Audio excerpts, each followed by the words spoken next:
On aurait pu vous raconter l'histoire de Jacques qui se porte mieux depuis sa prise en charge au centre hospitalier universitaire d'Angondje. On aurait pu vous raconter comment Christian s'en est sorti, vous dire que Désiré a repris son travail grâce à son traitement. On aurait pu vous parler de Francis, de Sylvie, de Richard, de Bertrand, de Judith. Mais c'est d'André dont on a choisi de vous parler. André Onzangue, la soixantaine, biologiste de profession, souffrant d'insuffisance cardiaque depuis 13 ans, mais en meilleure forme depuis qu'il est suivi à l'hôpital général par le professeur Mimpinda. Comme ça arrive souvent, la maladie a débarqué dans la vie d'André et celle de sa famille sans que personne ne s'y attende. Avant qu'il ne soit reçu en consultation par le professeur Kombila, premier professeur à l'avoir pris en charge au CHU de Libreville, André aura passé des nuits entières à enchaîner les malaises et de nombreuses journées à rester au lit, incapable de mettre un pied au bureau. C'était aux alentours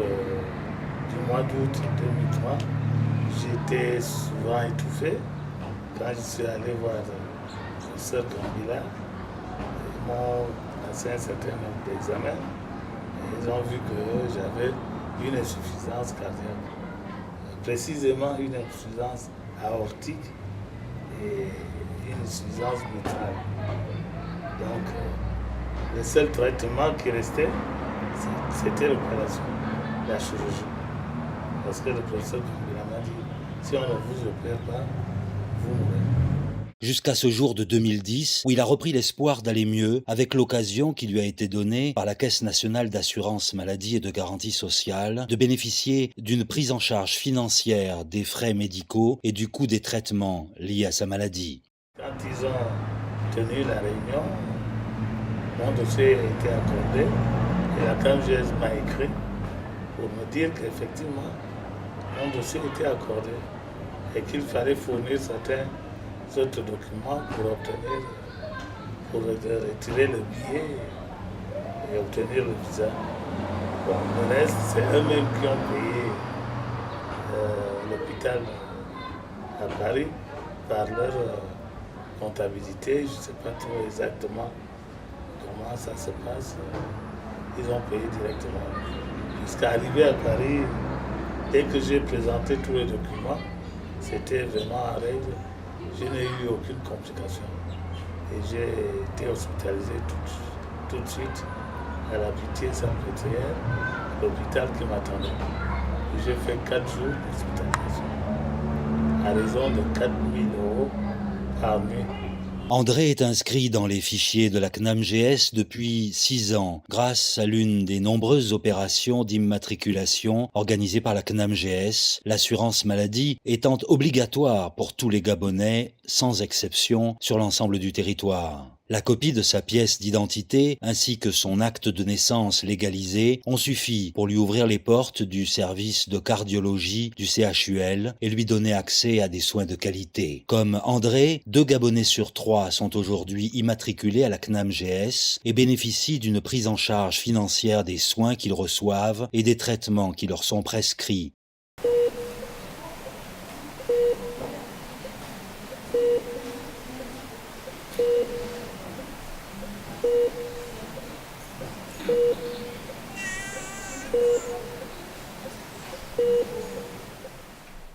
La prise en charge CNAMGS oscille entre 80 et 90% pour les patients et leurs ayants droit, conjoints et enfants, étant entendu que les femmes enceintes sont totalement couvertes par la CNAMGS depuis juillet 2012, ainsi que les personnes souffrant d'insuffisance rénale.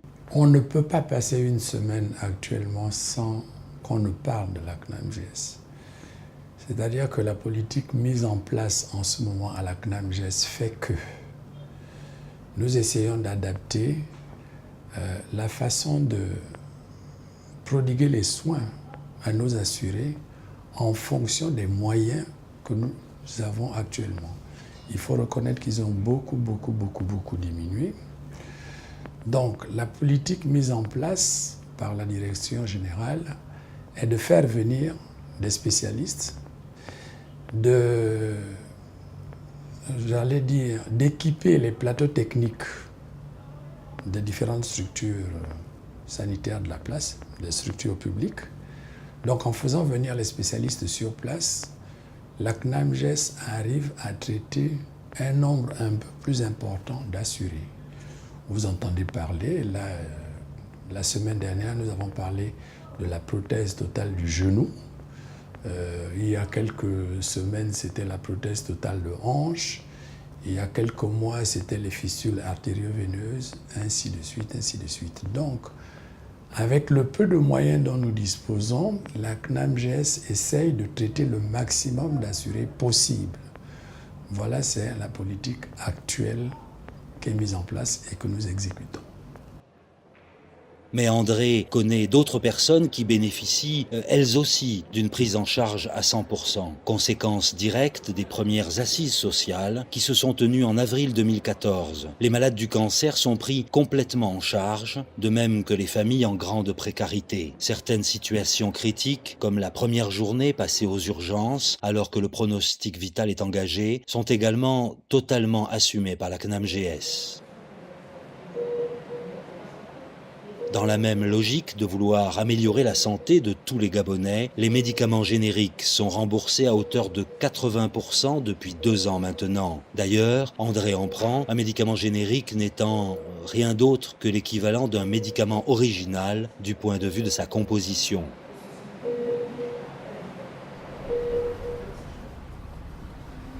Quant à l'hôpital où notre patient se fait suivre, le CHU de Libreville, dont la deuxième phase des travaux doit être livrée sous peu, il fait partie des quelques 320 structures sanitaires publiques et privées où une prise en charge par la CNAMGES est possible, sans compter la centaine de pharmacies et dépôts pharmaceutiques installés sur tout le territoire. Quand j'étais au Gabon, le docteur Mupina me disait que j'avais une fréquence cardiaque au-delà de 150 par minute. Je croyais que c'est vraiment une spécialité. Là, beaucoup de gens ne vivent pas. Alors, grâce à la CNAMGES et l'aide de Dieu, j'ai pu voyager et on a rétabli la fréquence cardiaque à Paris et tout est redevenu pratiquement normal, puisque à Paris, on m'a dit que c'est redevenu normal. Donc tout ça, grâce à la CNAMGES, parce que j'avoue que 17 000 euros, je devais les avoir étant retraité. Si la CNAMGES n'avait pas intervenu, je serais peut-être plus avec vous. Là, il faut savoir reconnaître les bienfaits. Si André est aujourd'hui à la retraite, rien n'a changé pour lui. Il continue de bénéficier de ce système d'assurance maladie qui entend n'exclure personne, même si la personne malade se classe dans la catégorie des Gabonais économiquement faibles, ou même si elle est tombée malade avant son immatriculation.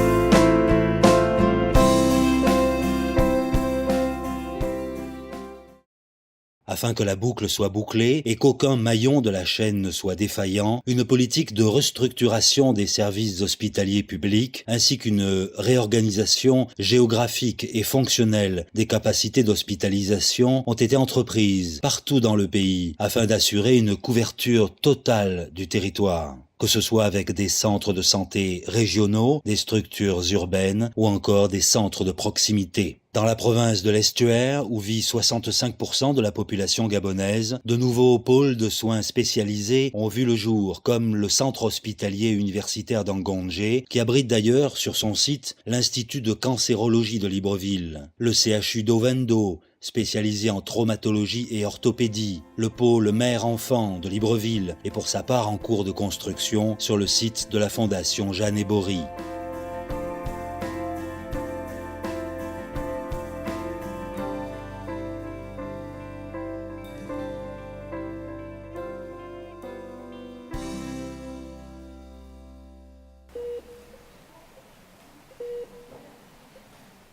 Parallèlement à cela, certaines infrastructures hospitalières publiques se sont spécialisées en chirurgie pour l'hôpital général, dont les chirurgiens opèrent depuis 4 ans dans un bloc chirurgical flambant neuf, en maladies infectieuses comme pour le centre hospitalier régional Georges Rawiri à Lambaréné ou encore en imagerie médicale et en hémodialyse à l'hôpital de Franceville. D'autres hôpitaux ou structures sanitaires de l'intérieur du pays ont fait l'objet d'opérations de rénovation, comme c'est le cas à Koulamoutou, à Tchengué et à Makokou. Tout un chacun le sait, la qualité de la structure sanitaire est importante, mais le personnel l'est tout autant. Au total, ce sont quelques 10 000 agents sanitaires, parmi lesquels des médecins généralistes, des chirurgiens dentistes, des pharmaciens, des sages-femmes, des infirmiers diplômés d'État, qui s'attachent chaque jour à soigner, traiter et veiller sur leurs patients. En collaboration étroite avec certaines institutions internationales, telles que la Fondation de la princesse Lala Salma ou encore l'Agence internationale de l'énergie atomique, qui travaillent main dans la main avec eux dans le cadre d'un transfert de compétences. Il faut dire que l'enjeu est de taille, la mise en place d'un système de santé performant au service de la santé de toute une population, elle-même au service du développement d'un pays.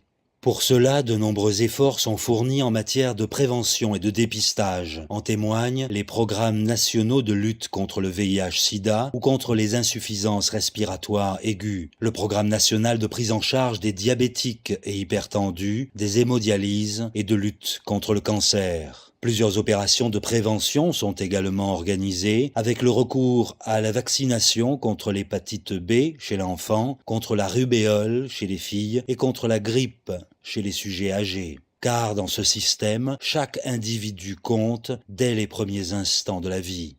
J'ai fait le choix d'accoucher ici parce que j'ai entendu parler de l'hôpital Schweizer et qu'il y avait une nouvelle maternité. Et c'est comme ça que j'ai décidé d'y venir. J'allais accoucher par voie basse, mais vu les complications, j'ai été conduite au bloc et ça s'est bien passé. Contrairement à ce qu'on voit tout le temps dans les hôpitaux, j'ai été vraiment satisfaite ici.